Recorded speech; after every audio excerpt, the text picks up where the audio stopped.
মানুষ বলে শহর ভালো নাকি গ্রাম ভালো। আমি বলি গ্রাম ভালো, শহর ভালো না। কারণ শহরে ঘনবসতি মানুষের বসবাস। আজকে আমরা এমন একটা জায়গায় আসছি, সেটা হলো একটা শহর, যে শহরে হাজারো মানুষের বসবাস। কিন্তু এই জায়গা হলো মরুভূমি অঞ্চল ভুক্ত এলাকা বললে চলে। চারিদিকে মরুভূমি আর মরুভূমি, যেখানে গাছপালা নাই বললেও চলে, সব খালি জায়গা। আর এখানে আপনার প্রচণ্ড এখন বাতাস হচ্ছে, এই বাতাসটা আপনার অনেক গরম, আমার স্কিনে লাগছে।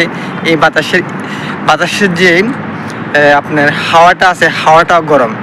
আপনার দিনে এখন বাইর হওয়া যায় না। এখন সময় আপনার 5টা সময় বাজে। তো আজকে আমি একটু বাইরে এলাম, তো বাইর হয়ে আপনার কিছু অনুভব করলাম যে বাতাসটা আসছে, ও বাতাসটাও গরম। আর এখানে আপনার মাটি বললে